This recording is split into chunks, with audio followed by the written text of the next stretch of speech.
네, 오늘은 게으름은 행동의 문제가 아니다. 게으름은 행동의 문제가 아니다라는 제목으로 하나님 말씀 증거하도록 하겠습니다. 오늘 데살로니가 교회 이야기인데요.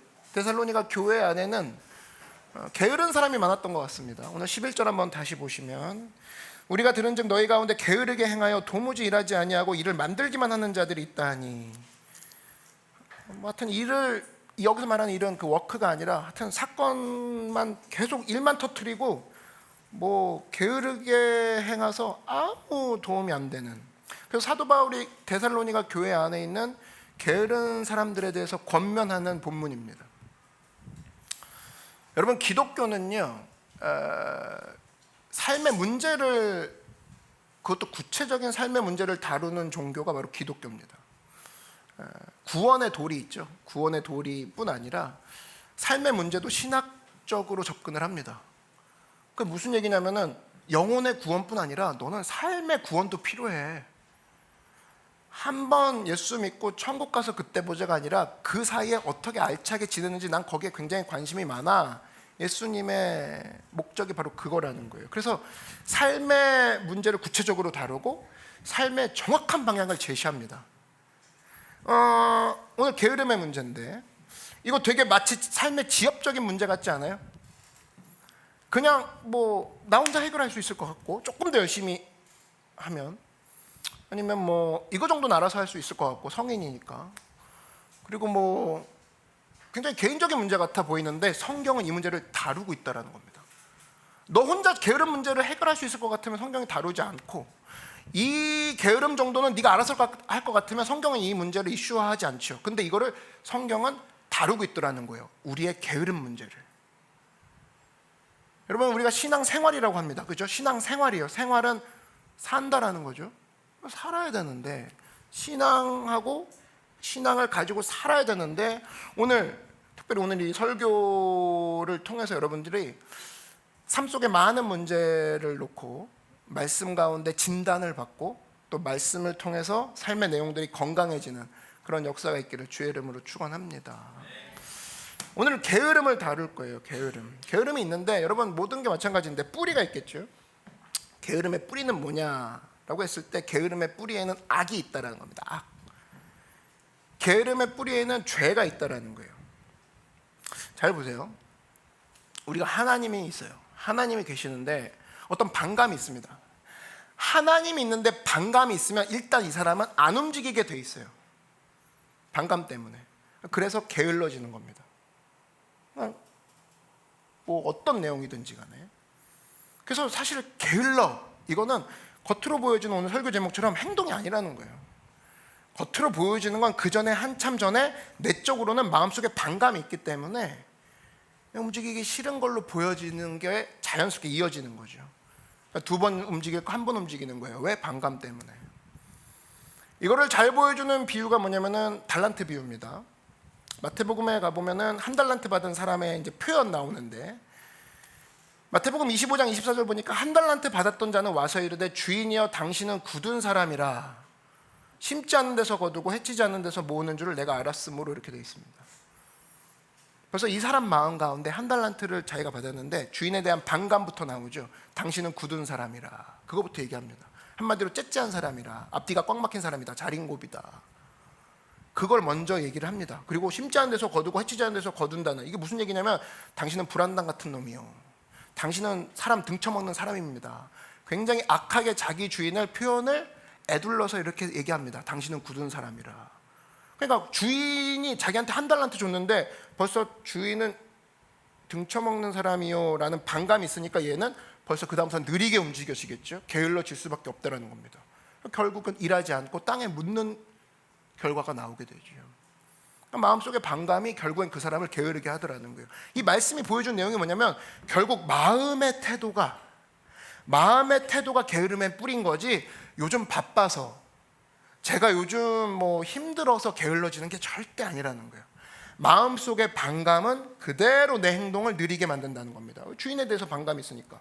그래서 그게 반감이 곧 자라나서 마음속에 두려움이 생깁니다. 저 사람이 내가 생각할 때 되게 무서운 주인이고 꽉 막힌 주인이라면 나한테 어떻게 할 줄 몰라. 그러면서 그리고 당연히 생각해 보십시오. 내가 나쁜 사람이라고 생각합니다. 그럼 그 사람 앞에 서니까 난 두려워지겠죠. 두려움이 오면 25절 보니까 그 사람이 얘기해요. 두려워하여 나가서 당신의 달란트를 땅에 감추어 두었나이다. 한 달란트 받은 사람의 자기 직접 화법입니다. 두려워해서 나갔대요. 나쁜 사람이라고 반감을 주인한테 갖고 있으니까 두려워하고 있는 거죠. 여러분, 두려움의 가장 나쁜 점이 뭔지 아세요? 몸이 마비가 됩니다. 그냥 아무것도 못해요. 고양이 앞에 서 있는 쥐 보십시오. 그냥 마비됩니다. 아무것도 못해요. 그래서 마음속에 내가 악한 감정이 있으면 그 악한 감정으로 이 한 달란트 같은 경우는 주인을 바라보니까 나쁜 사람 앞에 자기가 서 있는 거예요. 내가 나쁜 사람이라고 생각했던 그 사람 앞에 내가 서 있는 거야. 두려워하고 있죠? 마비되죠? 아무것도 못하는 거예요. 그래서 여러분, 하나님이 두려운 사람은 사실은 아무것도 못합니다. 교회를 다녀도 하나님이 두렵대요. 자기 머릿속에 하나님이 무서운 분이라는 거야. 그러면 나는 무서운 분 앞에 있는 거잖아요. 그것도 매주 나오는 거 아니에요? 안 그래요? 온라인으로 들여도 매주 온라인으로 무서운 분을 보고 있는 거 아니에요? 마비됩니다. 아무것도 못해요. 그러니까 뭐라고 합니까? 교회에서 계속 얘기하는 게 주님과 친해지십시오. 이게 왜냐면 주님을 두렵다고 자기가 리셋을 해버리면 아무것도 못하기 때문에 자기도 피곤합니다. 늘 마비되어 있는 거잖아요. 교회만 가면 마비되고 신앙생활하는데 마비된 것 같고. 왜냐하면 그 교회가 빡세서가 아니라 내 마음속에 하나님을 향한 반감이 있어서 그렇습니다. 나쁜 하나님, 무서운 하나님, 내가 그 하나님 한 번 또 나왔어. 어떡하지? 여러분, 두려움에 반대되는 말씀이 뭐죠? 요한일서에 답이 나옵니다. 14장 18절 보니까 사랑 안에 두려움이 없고. 믿으십니까? 두려움의 반대말은 사랑이라는 거예요. 온전한 사랑이 두려움을 내쫓나니. 와, 사랑이 두려움을 내쫓는 겁니다. 그래서 난 하나님을 두려워하지 말아야지.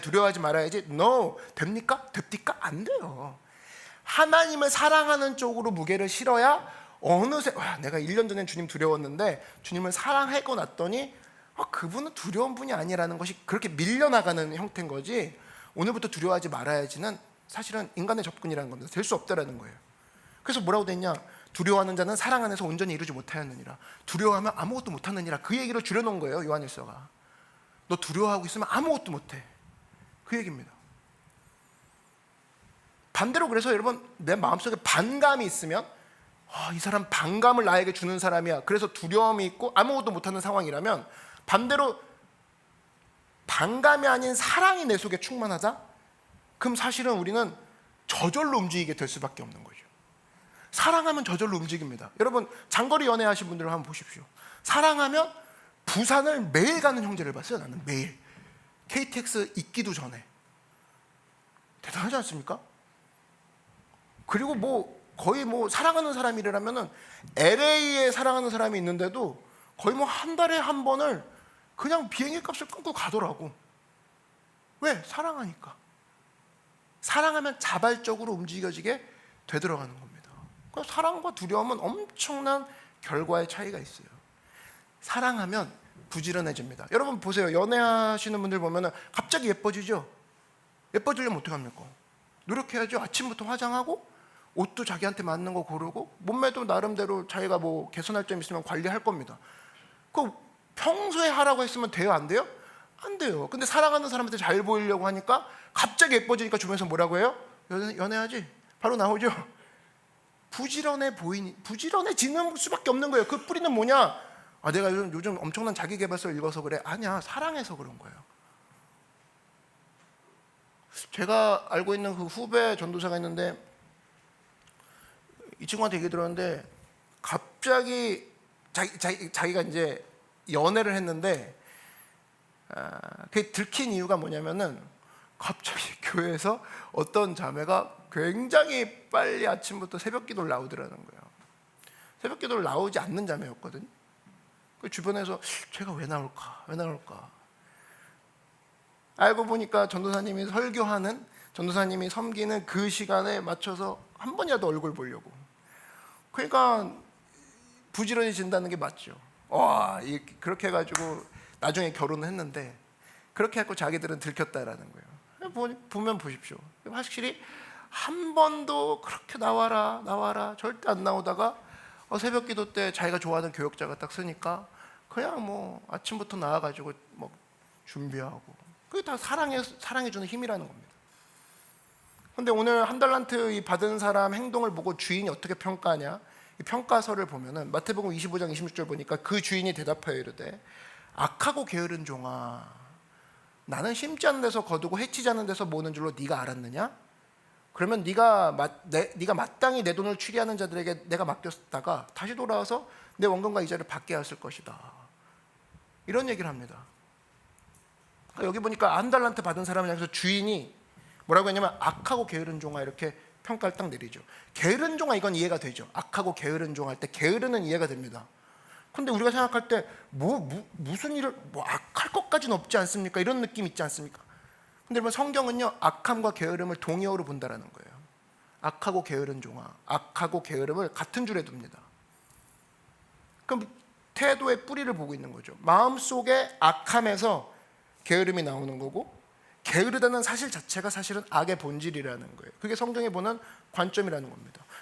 우리도 한번 보면, 야, 오늘 우리 가운데 내가 조금 게으르다고 해서 내가 악한 정도까지 이렇게 생각하는 사람 있지 않아요? 그죠? 그냥 게으른 거 아닌가? 그냥 악한 것까지? 아니라는 거예요.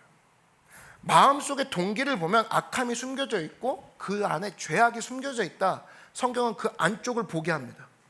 그래서 하나님에 대한 반감이 생기잖아요. 게을러집니다. 하나님에 대한 반감이 생기잖아요. 게을러집니다. 말씀이 안 읽히는 이유, 기도를 안 하는 이유, 여러 가지가 있겠지만 사실은 하나님에 대한 반감이 생기면 그 다음부터는 게을러지게 되는 거예요. 사람도 마찬가지입니다. 여러분, 사람에 대한 반감이 생기잖아요. 게을러져요. 탁월한 리더가 어떤 리더냐면 팔로워들의 마음을 읽는 자들이 탁월한 리더입니다.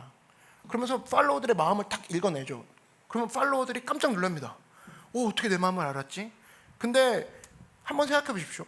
마음속에 대한 반감이 어떤 사람한테 있어요? 그러면 자기도 모르게 게을러지게 되어 있습니다. 반감 생기기 전에 2번 일할 거 반감 생기고 나면 1번 일합니다. 아니면 남이 하겠지. 근데 그게 보일 수밖에 없는 거죠. 리더의 눈엔 보입니다. 평상시보다 저 사람이 자발성이 떨어졌다, 평상시보다 저 사람이 행동이 느리다, 평상시보다 저 사람이 게을러졌다. 뿌리가 뭡니까? 마음속에 반감이 생겼구나. 리더는 그걸 읽는다는 거예요. 그래서 우리 삶의 모든 게으름의 문제는 사실은 뿌리가 있는데 그 속에 악이 있고 죄가 있다는 겁니다. 반감 때문에 결국에는 게을러지는 모습으로 드러나는 거라는 거예요. 그 뿌리를 얘기하고 있는 거죠. 오늘 데살로니가후서 3장 6절 한번 보십시오. 형제들아, 우리 주 예수 그리스도의 이름으로 너희를 명하노니 게으르게 행하고 우리에게서 받은 정통대로 행하지 아니하는 모든 형제에게서 떠나라. 여기 보니까 게으름으로 행했다 이런 얘기가 나옵니다. 우리에게서 받은 전통으로 행하지 않았다 이런 얘기입니다. 무슨 얘기냐면 가르침을 받은 말씀대로 움직여지지 않았다. 가르침 받은 말씀대로 행하지 않았다는 소리입니다. 무슨 이야기입니까? 말씀에 대한 반감이 있었기 때문에. 말씀을 안 따라하고 싶어서 안 따라하는 게 아니라 반감이 있으면 그들로 하여금 게으른 행동으로 나올 수밖에 없다는 겁니다. 뭐 때문에? 말씀에 대한 반감 때문에. 우리 반대로 하면 금방 이해할 수 있죠? 여러분, 아무리 게으른 사람도 자기가 좋아하는 일은 어떻게든 해냅니다. 어떻게든 시간 쪼개서 눈 빨개져서까지 자기가 좋아하는 일은 해내고 말아요. 결코 시간 없다는 얘기 안 합니다. 무조건 합니다. 제 주변에 있는 사람 중에 게으른 사람이 있거든요. 있는데 유독 자기가 좋아하는 일을 할 때는 쏜살같이 사라집니다.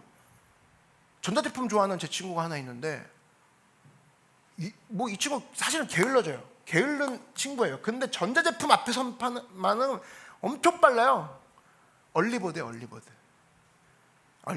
얼리어답터. 얼리버드가 아니라 얼리어답터. 그래. 언제 사갖고 그것도 다 직구 느낌으로.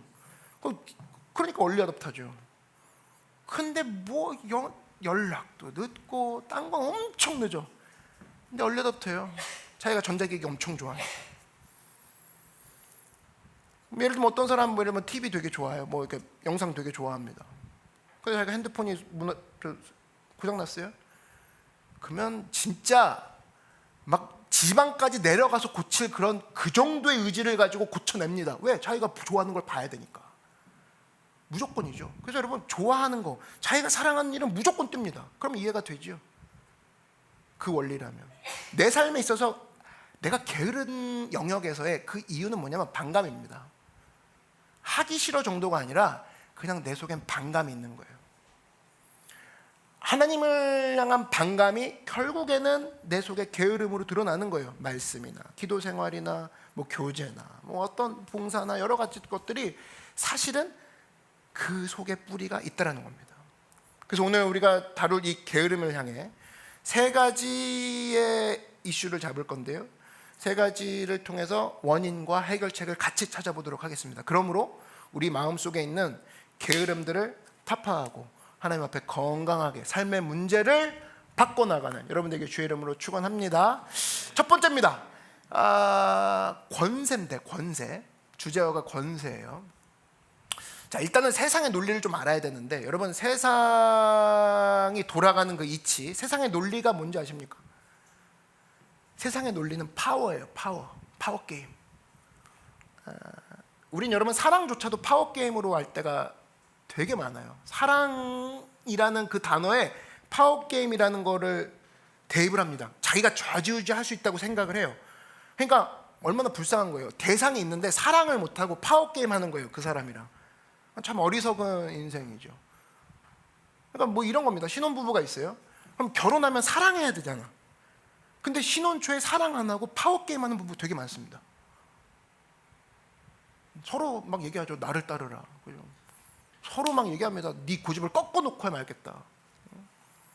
변화될 때까지는 사랑하지 않겠대요. 네가 바뀌지 않는 이상 난 사랑하지 않아. 그러니까 계속 그렇게 싸웁니다.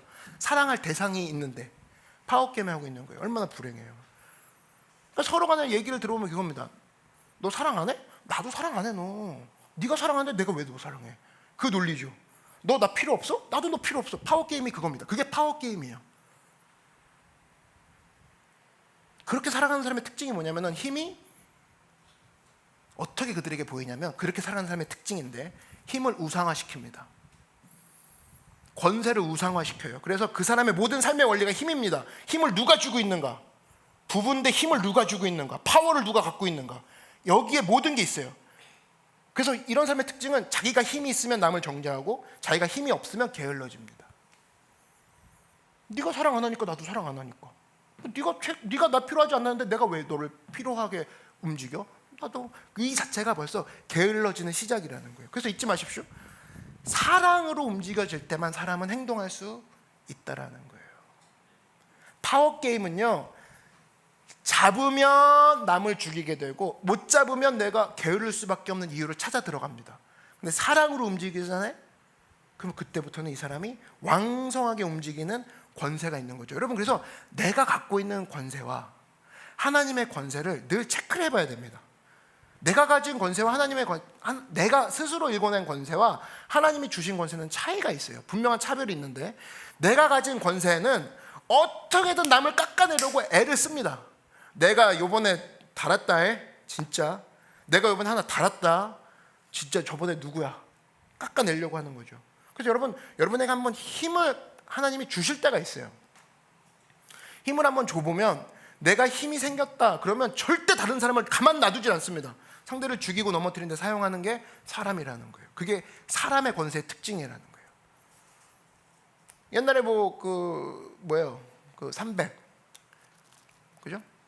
그 스파르타쿠스 같은 그런 드라마 같은 걸, 옛날 고대 드라마 같은 거 보면 그때 깨닫는 건 뭐냐면, 인간이 권력이 주어지면 뭐예요? 노예를 바로 삼아버립니다, 사람들을. 그래서 인간이 권세를 가졌을 때 모습을 가장 잘 볼 수 있는 게 고대 그리스와 로마를 보면 돼요.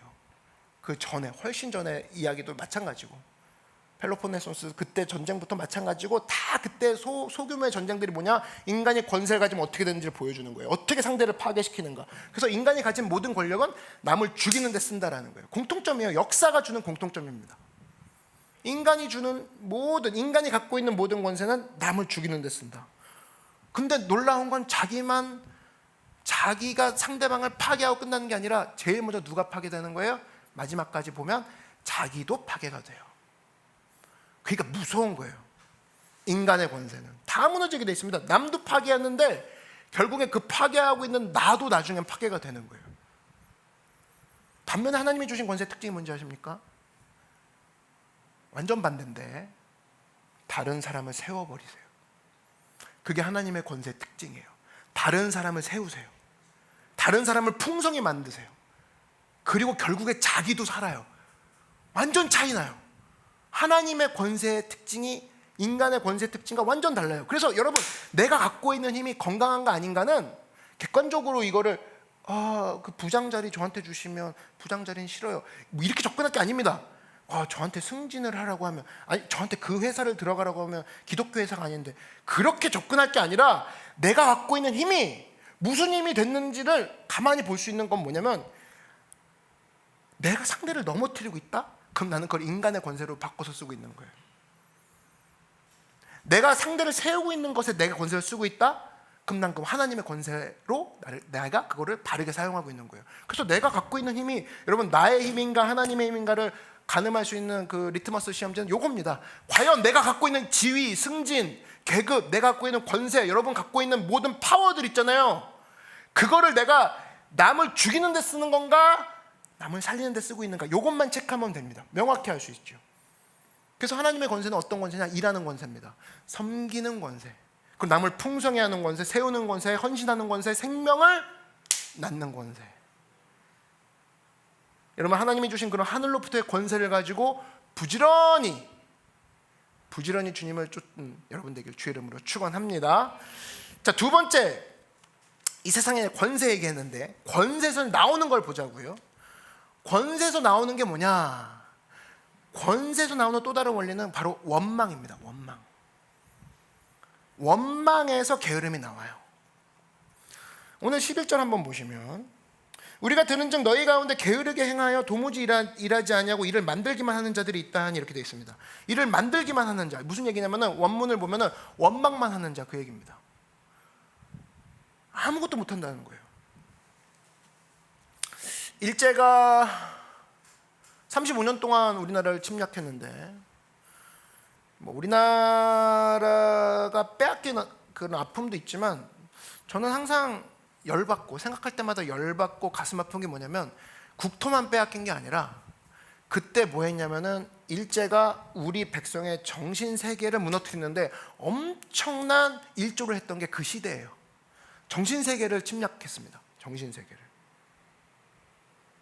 그때 뭘 했냐면 우리 민족이, 한국 민족이 원망하는 것을 배웠어요. 일제시대 때 원망하는 거.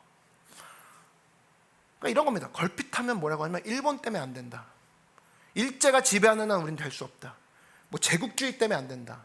이게 몸에 뱄어요, 한국 사람이. 여러분, 지금이랑 한번 비교해서 잘 보세요. 2023년도인데 젊은이들이 그 당시에도 똑같습니다. 술 마시고 허랑방탕했던 이유가 술이 좋아서가 아니라, 야, 열심히 해봐야, 어차피 해봐야 우리는 안 돼, 일제가 다스리고 있잖아. 계속 그 얘기의 끝은 술집입니다. 일본만 잘 된다니까? 네가 돈 벌면 일본한테 가. 어차피 우리는 집 못 얻어. 어차피 우리는 결혼해도 일본만 잘 돼.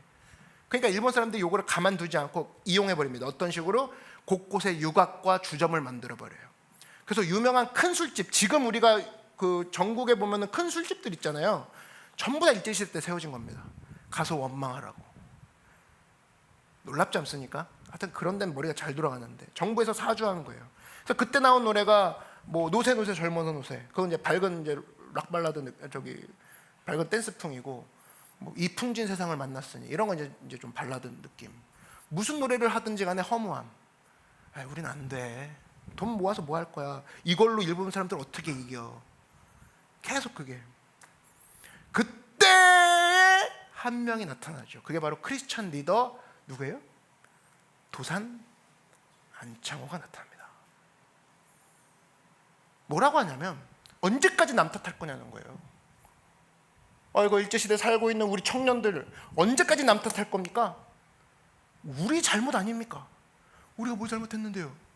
도산 안창호 선생님이 이런 얘기를 합니다. 원망하지 말자는 거예요. 그 시간에 배워서, 이제부터 부지런히 배워서 이겨버리라는 거예요. 원망할 시간에 배우라는 거예요. 원망할 시간에 부지런히 일해서, 그래서 광복을 그런 마음으로 맞이할 때까지 부지런히 일하고 부지런히 배우라. 원망해서 남을 게 없다. 그래서 부지런히 공부할 거 강조하고 부지런히 예배하는 거 강조했습니다. 도산 안창호 선생이. 무실력행 들어보셨죠? 그 외침이 나라를 살린 거예요. 그 외침이. 지금도 마찬가지입니다. 뭐 얼마 전인데 88만 원 세대, 뭐 지금 뭐 88만 원까지는 아니겠지만 조금 올라도 대부분 여러분 검색해보면 뭐 나온 줄 알아요? 검색어가 어차피가 다 걸립니다. 어차피 우린 집 못 사요. 어차피 우린 금수저 아닌데, 어차피 우리는 결혼해도, 어차피 우리는 집 못 얻어요, 어차피 직장을 얻어도, 이거거든요.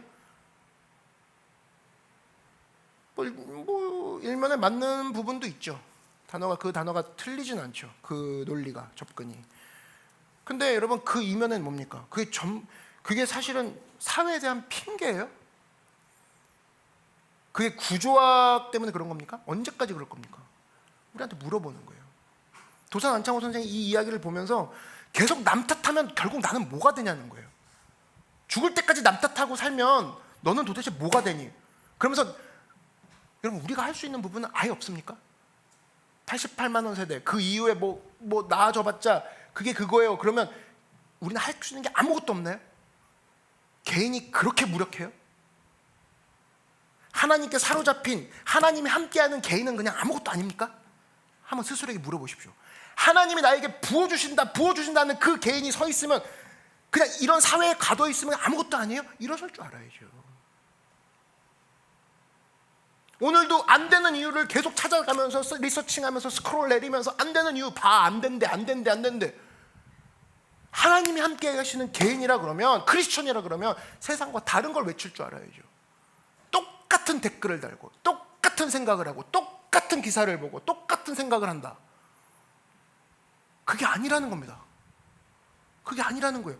88만 원 세대가 아니라 나는 88명을 먹여 살릴 수 있다라는 외침이 나오기를 하나님은 원하신다라는 거예요. 믿으십니까? 그거라는 거예요. 일제시대보다 지금이 사실은 쉽다면 쉽겠지만 정신 사실은 똑같다고 봅니다. 더 피폐해질 수가 있어요.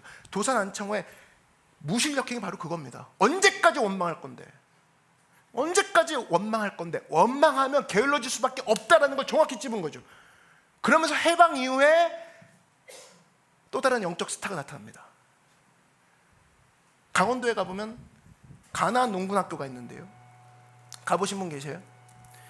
가나안 농군학교에 지금 이제 돌아가신 김용기 장로님이 가나안 농군학교를 딱 세우시고 거기서부터 정신세계를 또 한 번 외치기 시작합니다.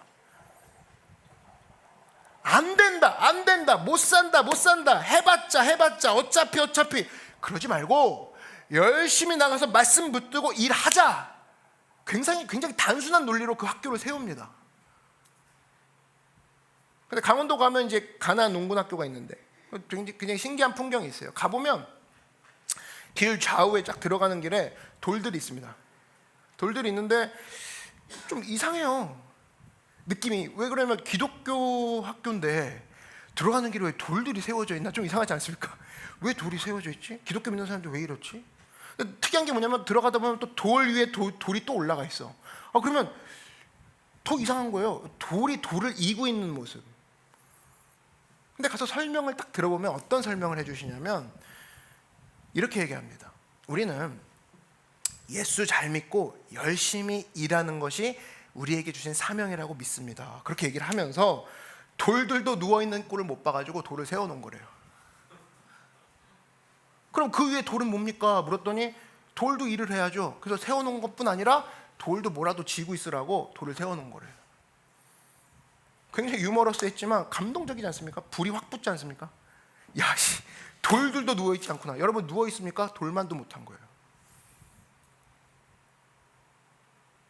돌도 뭘 한다는 거예요. 돌도. 그래서 저는 도산 안창호 선생님이나 이 김용기 장로님이나 그들이 했던 일은 뭐냐, 원망하는 민족만큼, 원망의 거리를 찾아다니는 그 사람만큼 정말 못난 것은 없다. 책임의식을 가져라. 책임의식을 가져라. 내가 왜 게으르죠? 여러분 왜 게으릅니까? 그 뿌리가 뭐냐면 원망 때문에. 부모 잘못 만나서 그래요. 제가 사회를 잘못 만났대요. 대한민국에서 태어나지 않았더라면 진짜 바뀔 수 없는 그 원망의 엄청난 그 큰 대전제를 늘 갖고 옵니다. 출근할 때도 갖고 와. 무슨 절망을 만날 때마다 부모 잘못 만났대. 대한민국이 이상하대. 서울이 안 좋대. 뭐 대통령부터 시작해서 정치부터 싹 깔아야 된대. 아니 지금 당장 할 수 있는, 자기가 할 수 있는 것들은 아무것도 안 하고 원망만 합니다. 전 세계가 잘못됐대요. 그래서 여러분, 원망하는 사람 특징이 뭐냐면 자기 현장에서 절대 열심히 안 합니다. 왜? 내가 지금 열심히 못하는 이유는 쟤 때문이니까. 남 탓합니다. 나한테 책임이 없는 거예요. 주변이 잘못하고 있는 거니까. 주변이 잘못하고 있는 거니까를 두 글자로 줄여서 원망이라 하는 거죠.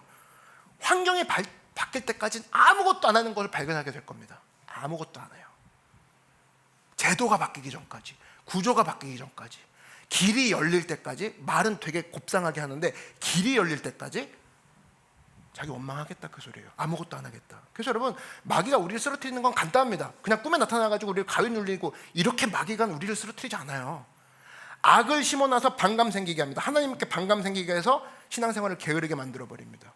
그리고 원망, 주변을 돌아보니까 원망할 투성이야. 게으르게 합니다. 해봤자 남 탓하게 합니다. 그래서 그걸 통해서 허무한 존재, 무력한 존재를, 우리를 그렇게 자각시키게 만들어요. 반면에 하나님의 성령께서 우리에게 뭐라고 하냐? 넌 책임의식을 가져라. 너는 주인의식을 가져라. 그래서 첫째 명령이 다스리라 아닙니까? 다짜고짜 다스리라고 하지 않습니까? 자격 조건 되시는 분만 다스리세요 이러지 않아요. 하나님이 나와 함께 계시는데 여러분 믿으십니까? 천만인이 나를 둘러싼다 할지라도 누가 나를 대적하리요? 다윗이 그게 장군이고 왕일 때 얘기한 게 아니에요. 그냥 광야에서 그냥 얘기해버린 거지. 그게 그런 존재로 하나님을 변화시키길 원한다는 겁니다. 하나님이 함께하는 그 한 사람이 하나님 믿지 않는 다른 민족들, 민족 전체 덩어리보다 훨씬 더 강력하다는 사실 여러분 믿으십니까? 그거라는 거예요. 그 말씀이 한 사람을 뚫고 지나갈 때 시대를 이끌고 나아가는 변화가 있는 것이지, 어차피 우리 세대는 그렇대, 낀 세대래. 그러니까 너무 웃기더라고요. 제 나이 또는 낀 세대라고 그러고, 밑에는 뭐 이제는 뭐 빨리 은퇴해서 뭐 즐길 나이라고 그러고, 취업을 해도 뭐, 그러니까 모든 세대마다 계속 핑계가 있어요. 하지 말라는 거예요. 여러분, 원망 속에 숨어져 있는 그런 것들을 깨버리고 하나님 앞에 일하고 주님 앞에 나아가서는 하나님 백성 되길 주의 이름으로 축원합니다. 마지막, 게으름을 고치는 근원책인데 뭐냐? 하나님의 통치를 받아들이라는 거예요. 요거는 저랑 같이 따라해 말씀해 보실까요? 하나님의 통치를 받아들이라. 13절 한번 보겠습니다. 13절 보시면, 형제들아 너희는 선을 행하다가 낙심하지 말라 이렇게 되어 있습니다. 요거 딱 보니까 갈라디아서 요즘 묵상하시는 분들은 생각나죠? 6장 9절. 우리가 선을 행하되 낙심하지 말지니 포기하지 아니하면 때가 이름에 거두리라. 낙심하지 말라는 거. 그러니까 한마디로 하나님의 통치, 하나님이 통치하십니다, 이걸 받아들이면 그때 비로소 게으름이 떠나간다라는 거예요. 야, 하나님이 다 통치하시는구나, 하나님이 다 보고 계시는구나. 아까 논리로 한번 돌아가 볼게요. 첫 번째 논리로 돌아가 보면 세상의 논리가 뭐라고 했습니까? 파워게임이라고 했죠. 파워게임, 힘입니다. 세상의 논리는 파워게임이에요. 그러니까 항상 주제가 뭐냐면 어떻게 하면 힘이 있어 보일까. 여러분, 사람들이 지나치게 큰 자동차를 타고 다니는 이유가 뭐예요? 카푸어라고도 하죠. 지나치게 자기 성향에 안 맞는 차를 몰고 다니는 이유는 남들보다 커 보이려고. 뭐 식구는 2명이고 3명인데 엄청나게 큰 집을 계속 고수하는 이유는 뭡니까? 남들보다 커 보이려고. 계속 그런 거예요. 이 시대를 읽을 수 있는 현상인데, 이 시대에 제일 힘들어하는 게 뭐냐면 내가 남들보다 못한 걸 보여주는 걸 제일 힘들어합니다. 그러니까 다이어트 같은 것도 왜 해요? 남들보다 힘있게 보이려고. 성형을 왜 합니까? 남들보다, 항상 남들보다가 붙어요. 남들보다 더 멋있어 보이려고, 약점을 들키지 않으려고. 그래서 이 시대 여러분, 의외로 아이러니한데 제일 많이 하는 말이 뭔지 아세요? 얼마 전 조사를 해보니까 제일 많이 하는 말이 괜찮아라는 거예요. 괜찮아. I'm good. I'm okay. I'm fine. 나 문제 없어. 왜? 내가 약한 게 드러나면 그대로 잡아먹힐 거니까. 파워가 없는 걸로 드러날 거니까. 그거 못 견딥니다. 그래서 그냥 하는 말이 I'm fine. 괜찮아. 문제 없어. 괜찮아. 요즘 문제 없어. 그래서 과장합니다. 더 크게 과장하든지 그냥 괜찮다고 하고 딱 방어를 쳐요. 근데 여러분, 그런데 잘 생각해 보시죠. 진짜 우리가 그렇게 해서 살 수 있는 존재인지. 우리가 진짜 그렇게 해서 살 수 있는 존재입니까? I'm fine 하고 넘어갈 수 있는, 그렇게 해서 살 수 있어요? 여러분, 예수님 만나고 변화된 사람의 특징이 뭔지 아세요? 예수님 만나고 변화된 사람의 특징은 자기 자신의 연약함을 있는 그대로 주님 앞에 들고 나갑니다. 그때부터 회복이 되는 거지. 얘야, I'm fine. 얘야, I'm okay. 주님 괜찮아요. 뭐 저는 괜찮아요, 주님. 뭐 얘를 돌보시죠. 진짜 뭐 배려가 넘치는 크리스찬 같이 보이는데 진짜 밥맛입니다. 진상이에요, 진상. 하나님은 얘야 부르신 이유는 주님 저 진짜 아파요, 살려주세요. 이걸 듣기 원하신다는 거예요. 그래서 나 주의 도움 받고자 주 예수님께 뵙니다. 이 찬양 부르면서 나가길 원하시는데 I'm fine. 문제 없습니다, 요즘. 정말 괜찮아요, 주님. 나중에 제가 힘들면 말씀드릴게요. 그건 주님 앞에 할 말이 아니죠. 여러분, 도움이 필요 없는 사람이 어디 있습니까? 인정이 필요 없는 사람이 어디 있어요? 다 도움을 필요하고 인정을 필요로 합니다. 사랑이 필요 없는 사람이 어디 있어요? 전부 다 사랑이 필요한 존재라고. 목사인 저도요, 격려가 필요해요. 격려가 필요한 사람이 어디 있습니까? 다 필요하다고. 목사지만 격려 없이는 못 살겠더라고. 하나님 저 인정해 주십시오. 하나님 저 격려해 주십시오. 항상 그것을 하고 올라와요. 항상 그걸 하고 사역을 할 수 있다고. 비로소 그 힘이 생겨요. 하나님 저 인정해 주세요. 하나님 저 좀 봐주세요. 확인해야 살겠더라고, 그거를. 여러분 안 그래요? 나는 하나님이 나를 인정해 주시고 나를 받아들여 주신다는 것을 확인해야 그날을 움직일 수 있겠더라고. 도움 없이 못 살겠더라고요. 목사인 저도 나를 불쌍히 여겨주셨어서 나는 바로 죄인입니다. 그런 사람이 예수님 앞에 서는 거 아닙니까? 성경을 보면 여러분, 내 딸이 귀신 들렸어요. 그럼 뭐라고 했어요? I'm fine? No, 도와주세요. 무슨 신학적 문제를 제기하고 무슨 뭐 자기의 뭐 환경에 합리화 그런 거 없습니다. 다 던져, 내 딸이 귀신 들렸어요, 도와주세요. 소경 바디메오 보십시오. 나 못 봅니다. 그냥 외쳐버립니다. 쪽팔려요? 그런 거 없습니다. 눈이 지금 안 보이는데 다윗의 자손 예수여 그냥 튀어나오잖아요. 조용히 하라. 제자들이 막 다그쳐도 그런 거 없습니다. 내 종이 다 죽게 된 백부장 보십시오. 그냥 나옵니다. 그냥 백부장 외국인인데도 상관없어요. 그냥 예수님이라고 들었습니다. 그냥 말만 하십시오. 말만. 주변 사람들이 웅성웅성. 야, 군인 아니야? 군인 아니야? 로마의 지위를 받고 있는 저 사람 아니야? 그런 게 어디 있습니까? 그냥 저 좀 살려주십시오. 내 종 좀 살려주십시오. 여기에 I'm okay가 어디 있습니까? 여기에 I'm fine이 어디 있어? 괜찮아요, 주님? 그런 게 어디 있냐고. 여기 없어요. 나는 도움이 필요합니다. 나는 인정이 필요합니다. 나는 사랑이 필요해요, 주님. 나는 격려가 필요해요. 나는 칭찬이 필요하다고요. 나는 은혜가 필요합니다. 전부 다 그거밖에 없어요. 성경 전체가. 그게 바로 출발이라는 거예요. 그래서 내 고백 속에 그게 아직도 안 나왔다면 출발도 안 한 겁니다. 아직 출발 안 한 거예요, 하나님 앞에. 하나님이 원하신 게 뭡니까? 근데 여러분, 우리 많은 사람들이 어떻게 살고 있냐면 I'm fine으로 살고 있어요. 문제 없는 것처럼. 진짜 아무 문제 없는 것처럼. 여러분, 자녀 있는 사람 치고 문제 없는 사람 어디 있습니까? 임신할 때부터 문제가 생겨요. 아이를 임신했는데 자기가 보니까 사진 찍으니까 심장이 뭐 조그매. 심장이 조그맣고 애가 또 봤더니 어떤 애 또 나오려고 하는데 지가 돌아 있어. 임신이 끝인 줄 알았는데 거기서 또 애가 막 말썽입니다. 그리고 나오면 또 태어났더니 저절로 커요? 아니죠. 뭐 보면은 첫 돌까지 그렇게 아플 수가 없어요. 원인도 몰라. 첫 돌 되기 전에 왜 이렇게 아픈 게 많은지. 고비도 겪고. 그럼 애 건강하면 답니까 또? 건강하면 또 공부를 못해요. 그럼 미치겠는 거예요. 그럼 또 고민이잖아요. 결혼하기 전에도 고민하고 결혼하고 나면 끝입니까? 결혼하고 나면 또 고민이잖아요. 취업하면 끝이에요? 취업하면 또 고민이잖아. 어디 I'm fine 있습니까? 어디 I'm okay가 있어요? 어느 지점이? 아무 문제 없다고요? 그런 주가 어디 있습니까? 그런 시간이 어디 있습니까? Every moment I'm okay는 없어요.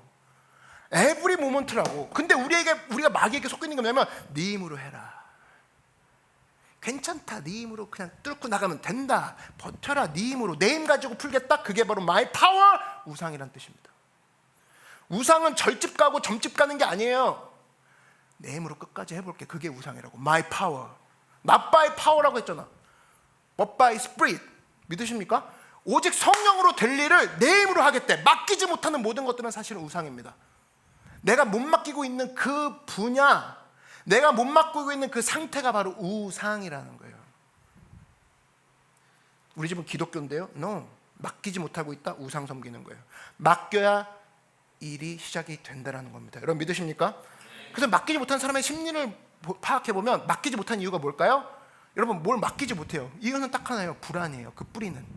불안하니까 못 맡겨요. 철학자 하이데거가 이런 얘기를 하죠. 모든 존재의 근본은 불안이다. 참 철학자들은 문제 제기는 잘해요. 답이 안 나와. 모든 존재의 근원은 불안이다 얘기했는데 여러분 우리가 왜 돈 벌려고 합니까? 불안하니까. 왜 힘길러요? 불안하니까. 일단 불안해. 여러분 불안의 그 움직이는 그 함수를 보여드릴게요. 불안에 사로잡히잖아요. 그러면 자기 삶의 이제부터의 총 주제는 생존이 됩니다. 불안한 거는 이제는 해답이 생존에 가서 더 이상 여기를 넘어가지 못해요. 그래서 자기 생존하는 이야기만 해요. 불안한 사람들은 늘 어렵대요. 생존이 어렵대.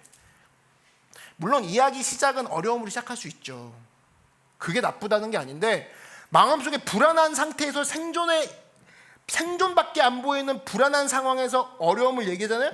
그러면 사실은 마지막에는 내가 주님께 맡기겠소로 바뀌어야 되는데 절대 그렇게 안 바뀐다는 거예요. 불안해서 못 맡기는 상태로 계속 가요. 그러니까 마지막까지 자기는 아무것도 못해요. 아무것도 못해요. 그냥 불안하니까 맡기지도 못해요. 아무것도 안 하고 남들이 하나님 얘기해 주는 거 귀담아 듣지도 않습니다. 불안하니까 자기가 움켜쥐고 있고 아무것도 못합니다. 두 손을 다 움켜쥐고 있으니까. 끝까지 무슨 얘기만 하냐면 생존 이야기만 합니다. 불안하니까. 보세요. 아무것도 못하잖아요. 불안해서 맡기는 대로 못 가고 불안한 상태로 계속 얘기를 합니다. 자기 생존. 그러니까 이 사람의 인생 크기는 자기 불안을 넘어설 수는 없어요. 아, 그 일만 안 터졌으면 좋겠어. 그 일만 안 터졌으면 좋겠어 이상으로 살아가지 못합니다. 그 불안의 크기가 자기 인생의 크기예요. 그러니까 이 불안의 문제가 해결되지 않는 사람은 불안보다 작은 인생을 늘 사는 거예요. 그러니까 열심히 뛰긴 뛰는데 허무한 거죠. 이 불안을 향해서 뛰어라고 해결했는데 언제 또 다른 불안이 올지 몰라. 이걸 계속 반복하니 자기도 힘드니까 허무해서 그 다음부터는 게을러집니다. 안 뜁니다. 그래서 여러분 불안의 반대말은 뭐예요? 주님이 주시는 샬롬, 평안, 화평이 그 불안의 반대말이에요. 그래서 여러분 하나님의 사람은요 비교를 하되 어떤 식으로 비교를 하냐면 그러니까 비교하는 대상만 딱 들어봐도 하나님의 사람인지 아닌지를 알 수 있는 게 뭐냐. 하나님의 사람은 주님이 주신 소명 앞에 자기를 비교합니다. 근데 불안한 사람은 남들과 비교해요. 이게 엄청난 차이죠. 그래서 주님이 주신 소명이 이건데 나는 지금 어떤 자리인가 이거를 비교하는 사람은 점점 커나가는 성장인데 여러분의 마지막 골은 퍼펙션이 아닙니다. 프로그레스예요. 여러분들은 완벽한 게 자꾸 골이라고 생각하는데 아니에요. 성장하는, 진보하고 나아가는 그게 우리의 모습이 하나님이 원하시는 모습이라고. 근데 소명을 향해서 비교하는 사람은 날마다 발전하거든요. 근데 불안한 사람은 남과 늘 비교합니다. 쟤는 껍질이 하나 더 있네, 방이 하나 더 있네, 쟤는 방패가 하나 더 있네. 불안해. 신영복 교수 글 중에 그런 글이 있었어요. 반 에덴의 어린 요한이라는 동화책 이 이야기를 거기다 이제 발췌를 해서 쓴 글이 있는데 어린 요한이라는 동화책입니다. 거기 이런 얘기가 나와요. 아버지와 아들이 같이 길을 가는데 버섯들이 쭉 있더라는 거예요, 길가에. 근데 아버지가 아들한테 버섯 중에 하나를 가리키면서 저거 독버섯이야. 먹으면 죽어. 그리고 갔대요. 아버지와 아들이 그 길을 계속 걸어간 거죠. 근데 이제 그 남아있는 버섯들끼리 이제 일이 벌어진 거야. 갑자기 자기 지목받은 버섯이 나 독버섯이야? 자기 예쁘장하게 생겼는데 청청병력인 거죠. 자기 독버섯이래. 야, 나보러 지나간 사람이 독버섯이래. 그때 주변에 있는 버섯들이 그러더라는 거예요. 아니야, 넌 우리의 좋은 친구야. 독버섯이란 말은 사람들이 하는 말이야. 여러분, 독버섯은요 식탁의 논리 아닙니까? 식탁 논리잖아요. 식탁에 들어갔을 때 독버섯인 거잖아요. 근데 야, 네가 왜 독버섯이야? 너는 예쁜 버섯이고 왜 남의 독버섯이라고 할 때 너가 왜 흔들려? 사실 이 버섯은 먹는 놈의 입장에서는 독버섯인데 생태계 입장에서는 뭐예요? 자기 몸을 잘 지키는, 보호하고 있는, 잘 지키는 보호버섯인 거죠. 자기 몸을 어느 것보다 잘 지키고 있는. 근데 동화에서의 마지막 결론이 뭐냐면 남의 논리로 자기를 규정하지 말라는 거예요. 지나가면서 독버섯이네 이 한마디에 고개 숙이지 말라는 거예요. 여러분 잘 보세요. 지금도 악한 마귀는 자꾸 우리를 식탁에 올려놓습니다. 야, 너 말도 안 되는 애야. 자꾸 왜 그 식탁에 가서 얘기를 하냐고. 우리가 하나님이 넌 좋은 애야 라고 하는데 자꾸 마귀는 타인의 논리의 식탁에 우리를 올려놓고 비교하게 만듭니다. 야, 너 말도 안 되는 애래. 너 진짜 어처구니 없는 애래. 이걸 느끼는 순간, 이 식탁에 올라가 있는 순간 아무것도 못합니다. 게을러지는 거예요. 왜 자꾸 마귀가 펴놓은 테이블에 올라가냐는 거예요. 내려와서 하나님의 통치 인정하고 주님의 통치를 받아들이는 삶으로 산다 그러면, 야, 이곳이 주님이 정한 곳이고 이곳이 하나님이 이끄시는 곳인데 내가 왜 네 식탁에 올라가서 내가 맘대로 내가 규정을 당해? 얘기할 수 있다는 겁니다. 어떤 사람만이? 하나님의 통치를 온전히 삶 가운데 받아들이는 사람만이. 믿으십니까? 그래서 여러분, 주님께 우리 삶을 맡기는 건 그래서 중요한 거야.